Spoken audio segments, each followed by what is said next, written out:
ನಮಸ್ಕಾರ. ಜೈ ಜವಾನ್ ಜೈ ಕಿಸಾನ್. ಈಗ ನಮ್ಮದು ರಾಗಿ ಪೂಜೆ ಮಾಡಿದ್ದೀರಿ. ಮತ್ತು ಈಗ ನಮ್ಮ ತಾಲೂಕಲ್ಲಿ, ಆನೇಕಲ್ ತಾಲೂಕಲ್ಲಿ ಏನೋ ಬಂಜರು ಭೂಮಿ ಬೆಳೆಗಳು ಬೆಳೆಯೋಕ್ಕಾಗಲ್ಲ ಅಂತ ಹೇಳ್ತವ್ರೆ. ಆದರೆ ಈಗ ನಿಮ್ಗೆ ಗೊತ್ತಾದಂಗೆ ಇವಾಗ ನೋಡ್ತಾ ಇರ್ಬೋದು, ಬೆಳೆಯೋಕ್ಕಾಗಲ್ಲ ಅಂತೇಳಿ. ಈಗ 35-40 ಮೂಟೆ ರಾಗಿ ಬೆಳೆದಿದ್ದೀವಿ ನಾವು. ಈಗ ಭೂಸ್ವಾಧೀನ ಅದು ಇದು ಮಾಡ್ತಾವ್ರೆ ಲೇಔಟ್ಗಳಿಗೆ ಮತ್ತು KDBಗೆ. ಯಾಕೆ ಮಾಡ್ತಾವ್ರೆ ಅಂದರೆ, ಈಗ ಏನೋ ಆ ಭೂಮಿಯಲ್ಲಿ ರಾಗಿ ಬೆಳೆಯೋಕ್ಕಾಗಲ್ಲ, ಭತ್ತ ಬೆಳೆಯೋಕ್ಕಾಗಲ್ಲ, ತರಕಾರಿ ಬೆಳೆಯೋಕ್ಕಾಗಲ್ಲ ಅಂತ ಹೇಳಿ ಜನ ಈಗ ನಮ್ಮ ಅಧಿಕಾರಿಗಳು ಮತ್ತು ನಮ್ಮ ಲೀಡ್ರುಗಳಿರ್ಬೋದು ಇದನ್ನೆಲ್ಲ ಮಾಡ್ತಾವ್ರೆ. ಅದೆಲ್ಲ ತಪ್ಪು ಅಂತ ನಾನು ಹೇಳ್ತೀನಿ. ಯಾಕಂದರೆ ಈಗ ನಾವು ಬಂಜರು ಭೂಮಿ ಆಗಿದ್ರೆ ಇಷ್ಟು ರಾಗಿ ಹೆಂಗೆ ಬೆಳೀತಾಯಿದ್ರಿ?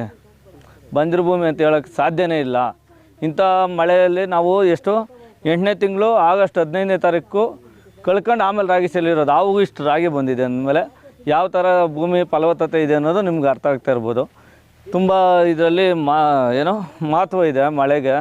ಮತ್ತು ಮಳೆಗೆ ಆಶ್ರಿತ ಒಂದೇ ಬೆಳೆ ನಾವು ಬೆಳೆಯೋಕ್ಕಾಗೋದು.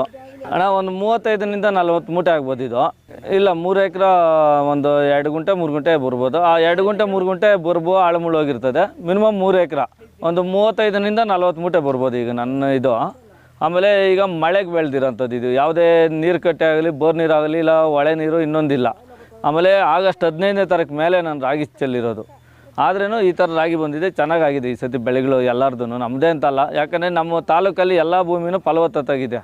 ಯಾವುದೋ ಅಂಥ ಬಂಜರು ಭೂಮಿ ಇರ್ಬೋದು, ಇಲ್ಲ ಇನ್ನೊಂದು ಬೇರೆ ಥರ ಕೆಮಿಕಲ್ ಇದಾಗಲಿ ಏನೂ ಇಲ್ಲ.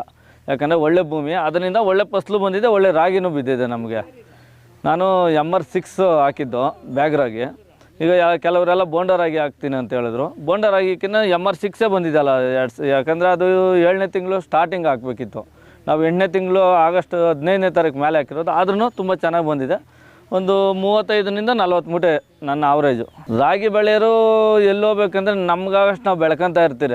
ನಿಮ್ಮಂಥವ್ರಿಗೆ ಮತ್ತು ಕೈಗಾರಿಕೆ ಪ್ರದೇಶಗಳು ಮತ್ತು ನಗರಗಳಲ್ಲಿ ಏನೋ ಸಿಟಿಯಲ್ಲಿ ಇದ್ದಾರಲ್ಲ, IT-BT ಕಂಪ್ನಿಗಳವರು, ಅವರು ಊರು ಬಿಟ್ಟು ವಲಸೆ ಹೋಗ್ಬೇಕಂತಂದರೆ ನಮ್ಮ ರಾಜ್ಯ ಬಿಟ್ಟು ಬೇರೆ ರಾಜ್ಯಕ್ಕೆ ಹೋಗ್ಬೇಕಾಗ್ತದೆ. ಯಾಕಂದರೆ ನಮಗೆ ಅವರು ಪದೇ ಪದೇ ಒತ್ತಡ ಕೊಟ್ಟು ಭೂಮಿ ಕಿತ್ಕೊಳ್ಳೋದು ಮಾಡ್ತಾಯಿದ್ರೆ ನಾವು ಯಾವುದೇ ಕಾರಣಕ್ಕೂ ಅವ್ರಿಗೆ ನಾವು ಬೆಳೆದಿದ್ರಾಗಿ ನಾವು ಯಾಕೆ ಅವ್ರಿಗೆ ಕೊಡೋಣ ಅಣ್ಣ. ಆವಾಗ ರಾಗಿ ಗುಂಡು ಕಣ ಅಂತ ಹೇಳಿದ್ರೆ ಈಗ ಆಳುಗಳು ತೊಂದರೆ ನಮಗೆ.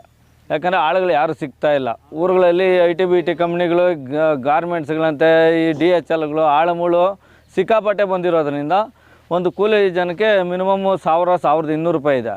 ಮತ್ತು ಬಿಸಿಲಲ್ಲಿ ಕಷ್ಟ ಬೀಳೋಕ್ಕೆ ಯಾರೂ ಬರೋದಿಲ್ಲ.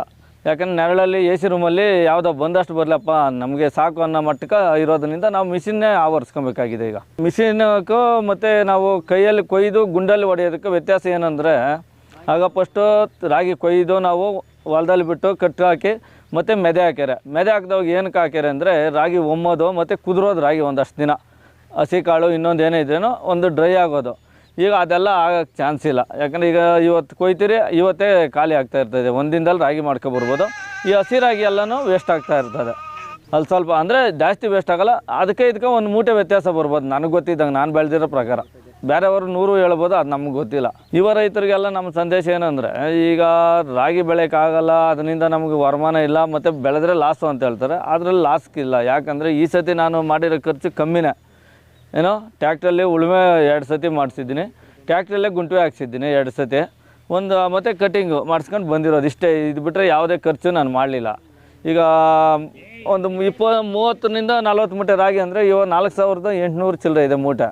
ಅವಾಗ 40 ಮೂಟೆಗೆ ಎಷ್ಟಾಗ್ತದೆ ಅವರೇಜ್ ನೀವೇ ಮಾಡ್ಕೊಳ್ಳಿ. ಅವಾಗ ಯಾವುದು ಲಾಸ್ ಬರೋದಿಲ್ಲ. ಇವ್ರ ರೈತರು ಬೆಳಿಬೋದು, ಇದರಲ್ಲಿ ಏನು ತೊಂದರೆ ಇಲ್ಲ. ಸಂಕ್ರಾಂತಿ ಹಬ್ಬಕ್ಕೆ ಯಾಕೆ ಮಾಡ್ತಾಯಿದ್ರಂದರೆ, ಅವಾಗ ಈ ಮಳೆಗಾಲ ಮುಂಗಾರು ಹಿಂಗಾರು ಅಂತ ಏನಿತ್ತೋ ಅದು ಬೇಗ ಬರ್ತಾಯಿತ್ತು. ಈಗ ಮಳೆ ಯಾವ ಕಾಲದಲ್ಲಿ ಬೀಳ್ತದೆ ಅಂತಲೇ ಹೇಳೋಂಗಿಲ್ಲ. ವರ್ಷ 9 ಕಾಲನೂ ಮಳೆ ಬರ್ತದೆ, ಇಲ್ಲ ವರ್ಷ 9 ಕಾಲ ಮಳೆ ಇರೋದಿಲ್ಲ. ಅದರಿಂದ ಈಗ ಮಿಷಿನ್ಗಳು ಕರ್ಸ್ಕೊಂಡು ಬೇಗ ಮಾಡ್ಕೊತಾ ಇದ್ದಾರೆ.